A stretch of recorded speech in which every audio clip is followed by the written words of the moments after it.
Hello, good afternoon, and welcome to session 45 of Talking Asperger's with Andrew. My name's Andrew Marsh, and I was diagnosed with Asperger's syndrome when I was 51. And I want to talk to you today about perhaps something that well, may or may not be relevant to you, but it is if you think about it, and that is point of view. Um, and what I mean by that is being asked by someone a question, whether it's a work colleague or someone in family or whatever in a social situation, and they ask you for your opinion. I'm going to take the work situation because I tend to work with employers about Asperger's syndrome, so I want to cover that. You're asked a question. My immediate response is to give my most accurate and honest answer that I can straight away. You might think, well, that's the obvious thing to do. Be honest, be open, not a problem. Unfortunately, I have learned through bitter experience and painful experience from 23 years as a geologist in the construction industry that some people don't want your honest opinion. They want what they want to hear. They want you to water it down. They want you to tone it down and to be perhaps diplomatic or more sensitive of other situations and other people's opinions. This is where, for me, as someone with Asperger's syndrome, can get myself into a right fankle. I can get my brain twisted. And what do I say? Someone's asked me a question. It's about work. How do I answer this? Because if I answer it like I answered him last time I spoke to this my colleague, he didn't like it. He told me I was arrogant, and he told me I didn't like that. I was too forthright, and I was too too set in my ways and too dogmatic, using all these negative, aggressive words to describe what I said and how I said it. And this confuses me. This absolutely confuses me. Excuse me. Because I'm then second guessing what I should say. And that leaves me in a complete fugue as to what to actually say and what not. So you're sitting there, you're possibly watching this on replay thinking, what on earth is he talking about? He's got himself in the right mess. And you're right, because that's where my brain goes. My brain goes into a right mess, into a conflicting state when someone asks me a question and I have to think and judge the answer because of what has happened with that person before, because of what has happened at work before, because the my supervisor's boss has come back to me afterwards and said, didn't like what you said about that. That was no, that was too harsh, that was too strict, that was uh too bloody minded or something like that. And I'm saying, well, what do you want me to do? If you ask me the question, I'm going to give you my answer.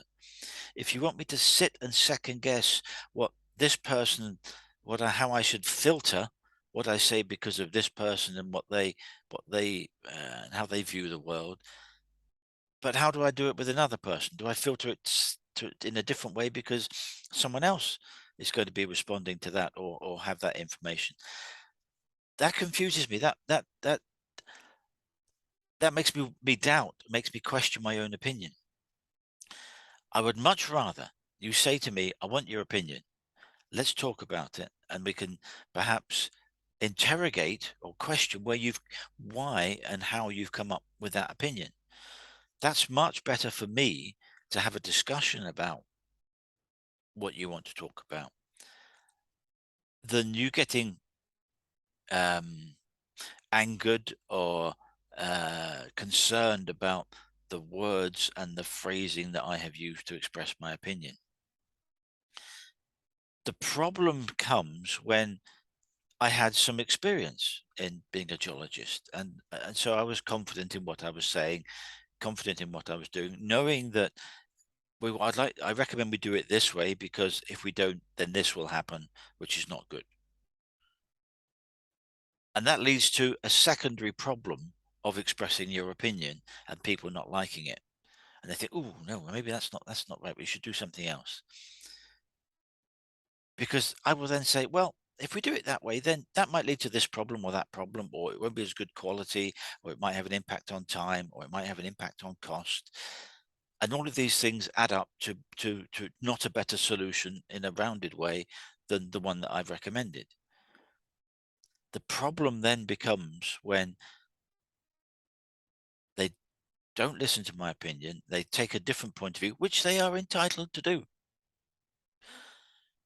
But when it then goes pear-shaped and goes wrong in exactly the way that I have said, if you did that, this will happen, then it leaves me in a situation where, well, what do you want me to do? Do you want me to say, I told you so? Because that then really gets on people's back. That gets people's back up. You get called out for being aggressive. You get called out for being too smart. Oh, you couldn't have known that. Well, actually, I did. I told you if you did that, this would happen. You've done it, and exactly what I said would happen has happened. What do you want me to do? If you want my opinion, I will give you my honest opinion. We can talk about it. We can discuss other options. We can look at other information which might be relevant to how do we formulate an opinion and move something forward. But don't then shoot the messenger when you don't like the response that you get, or you don't like the "I told you so" moment. I like be to give as full and detailed an opinion as I can. So if someone says, "What are we going to do about this?" My opinion it might just be one or two sentences. Or they might say, in a bit of detail, can you tell me what you think about this? And I will go on in a bit of detail about what I think is the right way forward. Taking all things into consideration, that's what my recommendation is. That's what we do. I might look at other options in that discussion and say, that's not a good option or the preferred option because of X, Y, and Z reasons. Maybe it's time, maybe it's cost, maybe it's quality, maybe it might be contradicting what we've said previously. And so I will set those things out so that I have expressed the opinion. I have backed up my argument with my relevant information and relevant facts and supporting information so that we can talk about it and we can move forward. The second guessing and oh, you shouldn't have said that to so and so. I mean, the number of times I have been in meetings and I have said something because I have been asked. I don't just sit there and blurt something out. I have been asked. Someone has asked me, might be the client, might be the contractor, it might be the designer, it might be a structural engineer, it might be the project manager. Andrew, what do you think about this? I have to answer. And I have to give my honest answer. And the number of times I've been called back after a meeting when everyone's left and said, Andrew, I really didn't like the way you said that or what you said. That could cause problems for us. I said, why? Why could that cause a problem? It gives you a sound solution. I've weighed up the pros and cons, and I've given you my benefit of my experience. Oh, I don't like that. Well, okay, let's talk about it. Let's hear what you have to say about not liking it. And you're going to have to then come back to me with, I just didn't, more than just, I just didn't like it. You're going to have to put some detail to that I didn't like it conversation. What about it was it that you didn't like? Didn't you like the content? Didn't you like the technical content? Didn't you like the impact that it would have on cost or time or other considerations on the project? You're going to have to come back at me and justify your statement that you didn't like what I said. Otherwise, how am I supposed to learn? How am I going to get better at doing what I'm doing? How do I sensitize my opinions, respecting your position and understanding how you like to be communicated with? How can I gauge that relationship and how I should communicate with you and what I should communicate with you if you're not going to come back to me and say, I didn't like it because? I need the because. I need to know what you didn't like about it so that we can have a discussion about it rather than just you being, I'm the boss, I'm in charge, this is what we're going to do. Comes back to the I told you so when it doesn't work. If it works, absolutely fine. Absolutely fine. I'm not trying to dig a grave for myself. What I'm trying to do is, if someone's asked me an opinion, I try to give you my fullest opinion of all the information that I know as to the way forward we should progress with something. So accept that. Accept that I have that opinion, then we can talk about it. And it's really important that we have that discussion at an open, honest level. Doesn't matter if you're 2 levels above me, if you're a director. If you've asked for my opinion, I'll give it to you. I'll justify my response to you. I will justify why I've said what I've said. So that if you're going to come back to me and say no, I need that justification back to me as to why I don't know. You may be aware of something at a higher level that I don't know about. In which case, absolutely right that you say no, but I need to know because. And it will be, well, you didn't actually know that we'd had a meeting previously with the client, and we'd agreed on doing it this way. That's fine. That's absolutely fine. You know, these things happen in projects. I'm not going to get my way, as it says, as you might say, all of the time. It's not about me getting my way. It's about finding the right solution for the project, to move the project forward, to meet the client's requirements within time, quality, and cost. Those are the objectives of any project, any negotiation situation.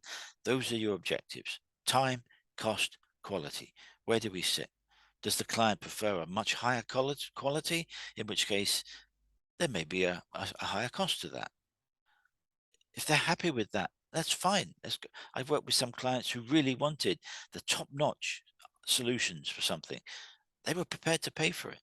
They were prepared to have the specifications that were fully written, in detail, high spec, high quality. Brilliant. We went away and do that. Absolutely fine. Pleasure and a joy to work for, because we could do the right thing rather than compromising for something that was perhaps slightly less quality, which I always struggled with. I was always get the quality right, because way down the line in 15 years time, it's unlikely that if you've got the quality right, something's going to go wrong with it, and then your professional indemnity insurance is going to get claimed against by the client because it didn't work and it was failed after 15 years. If you get the quality right, that's probably not going to happen. So need to be more aware of our thinking, so that we're making the right decisions, not just for the moment, but for the life of the project, for the life of your relationship with the client, for the life of your professional indemnity insurance, if you have any, if you're offering that as part of the service you provide to clients, or whatever the arrangement you have with your client. Get the quality right. You shouldn't have those comebacks in years to come. So point of view is really important, and I struggle with it. I set out at the beginning of this webinar that I struggle with that because of the reaction that I have from others, from colleagues, in the teams I work with, and in the broader sense of construction projects, maybe structural engineer, maybe a drainage engineer, maybe a civil engineer, or architect, or whomever. So it's very much about building relationships with the different stakeholders, with the different team leaders, and understanding where they came from, and they have to understand where I come from, why something is important, why we cannot do it this way because it will fail. It is not good enough quality, and we're doomed if we go that route. So it's really important to have that conversation, and that's where relationships are important. But it comes down to being asked the question. If I'm asked the question, I will give my honest answer. If I've had an inkling that the relationship I have with the person who's asking the question, they don't want, sometimes they didn't want all the detail, they just want an answer. That's fine. I'll just give them the answer. But I would then back that up with a memo, or nowadays with an email that says, further to our discussions, you've asked me this is my recommendation. However, you need to be aware of X, Y, and Z, or whatever the consequences of that decision are, so that you're fully aware of the outcome, the potential outcomes for that, from that decision, such that if there are consequences, knock-on effects. You've made them aware of it, so that they don't just say in 2 years' time or whatever it is, but you said I should do that. Yes, that's what I said based on the information I had at the time. And I said, there are these consequences. So if you didn't like those consequences, we need to find a different solution. If you weren't prepared to accept those consequences, we need to look for a different solution. So always make people aware of the consequences to making that decision, because they need to know. You need to make sure that you've covered it so that you're covering yourself, you're covering your company, and everyone needs to know what their exposure is to risk, um, and all of the factors that are associated with whatever it is that you're dealing with. I mean, if you're in an employment situation, and you've got a team working on a project, it might have nothing to do with construction, but there are still certain processes, there are still certain approvals, there are still certain decisions that need to be made, and your impact on those are important to how the project is progressed. Always make people aware of, you gave me this information, or I had this information. This is the conclusion I drew from it. This is the recommendation to proceed. These are the consequences of that chain of actions, that chain of situations, so that you're made aware, you make the other person aware of the consequences. It might be, if we do this, it's going to be fantastic. The quality is really high. Absolutely happy with this. I recommend we proceed with this because the client's going to be really happy with it. It's what they've wanted. We've, on other projects, they wanted high spec. They wanted the things to be top notch. This is going to meet those requirements. The client is going to be happy and everyone wins. You might have other clients who want something not quite as high a quality, or they want something cheaper. So if they want the cheaper, then they may not get the quality. Again, make people aware of what they're getting, what the consequences are. So point of view is a very difficult thing, and in a way, hang on, let's have a.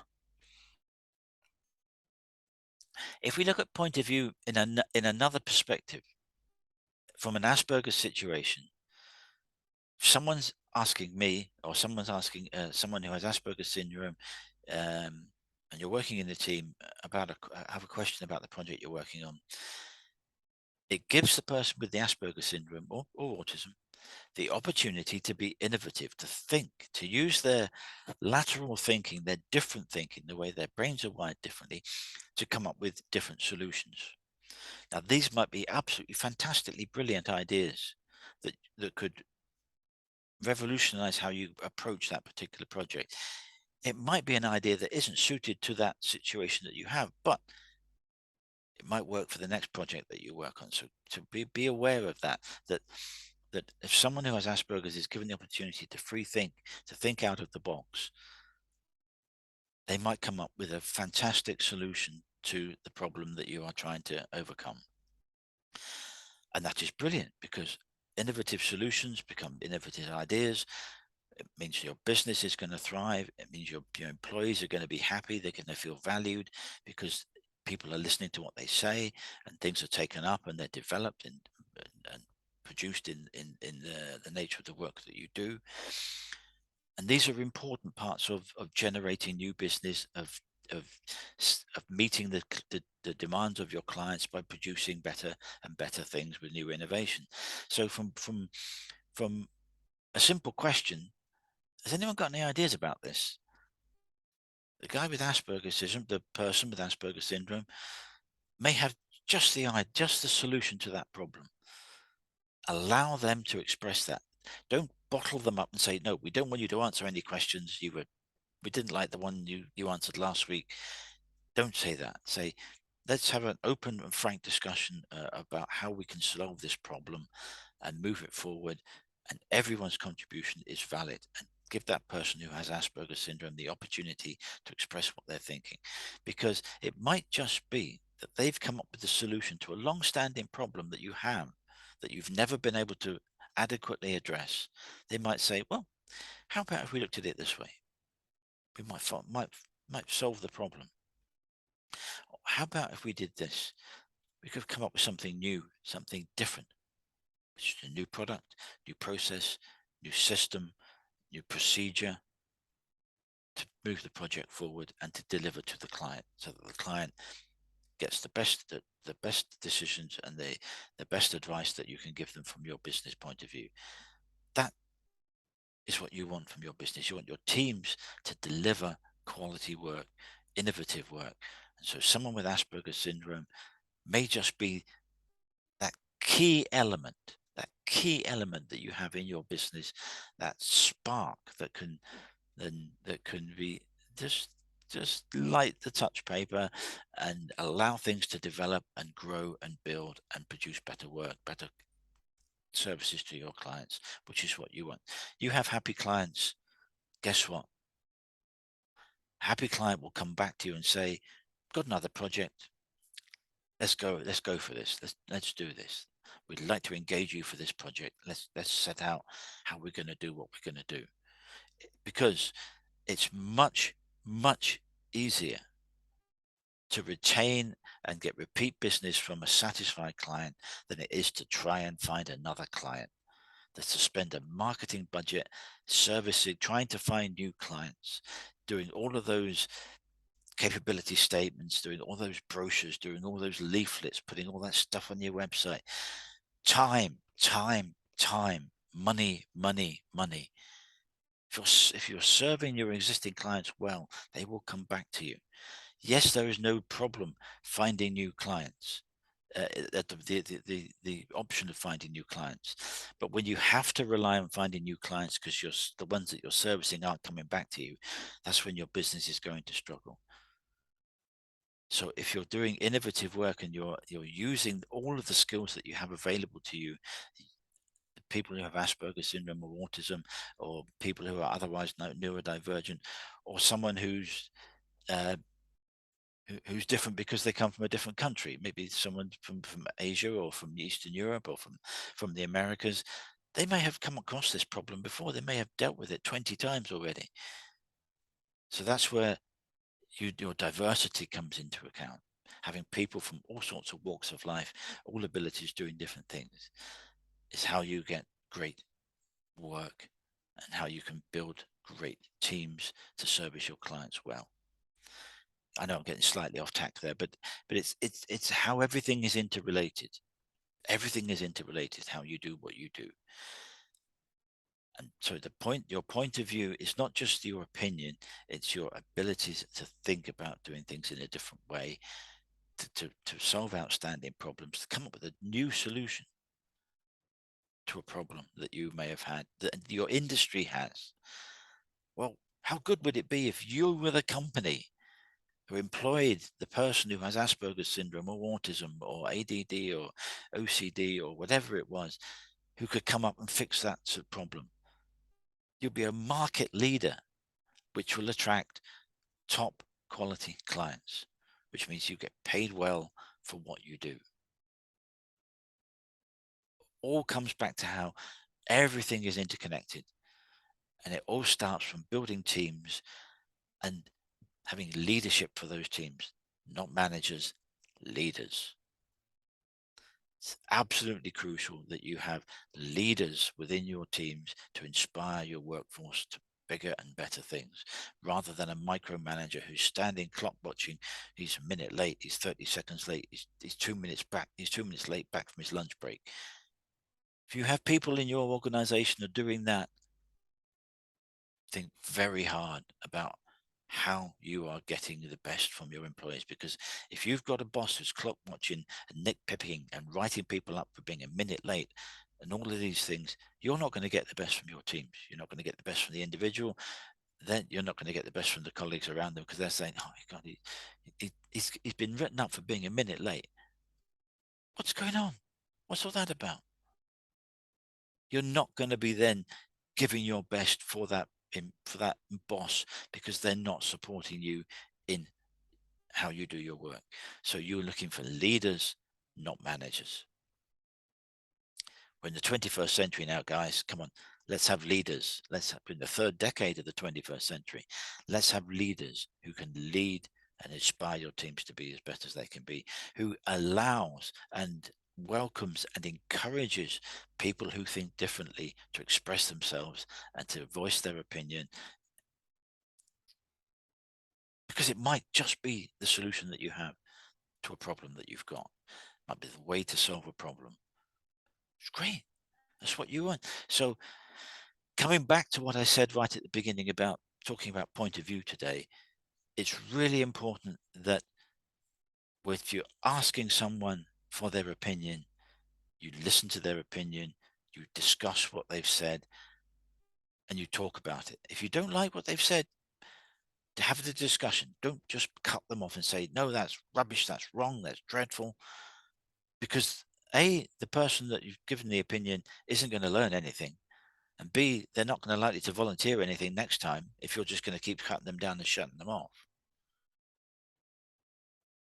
If you disagree with them, and you will from time to time, there will be instances when you will disagree with with what comes out from your teams. You've got to go beyond the disagreement. You've got to get to the but, and you've got to have the discussion about what you thought about the opinion they expressed, why you didn't like it, or why you didn't think it was the best way forward, and have that discussion, because you might be party to information they don't know, and they just might need to be interrogated a little more in the right way, questioned a bit more about what they've said, and that might form the basis of something which the two of you can then agree on by going forward in a better way and doing it together by having that discussion. It's so important not to be blanket cutting people off just because you disagree with them. Got to get away from that. Got to have the discussion, professional discussions with your colleagues to find the right solution, and allow your colleagues to express themselves, to give their point of view, give their opinion, because it's the only way that your business will thrive.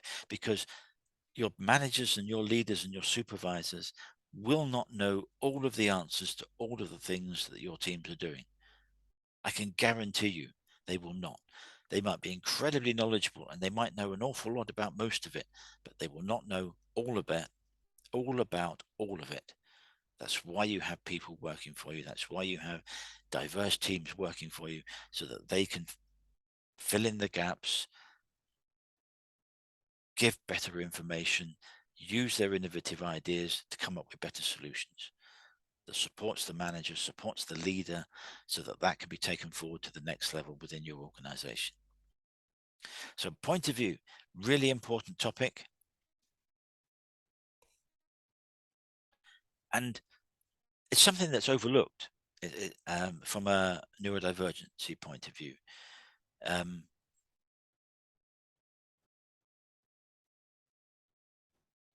to grow your business, you need to have people who are different to you. If you always employ, one of my favorite sayings when I do these webinars, if you always employ the same type of person doing the same type of job, guess what? You're going to get the same type of result.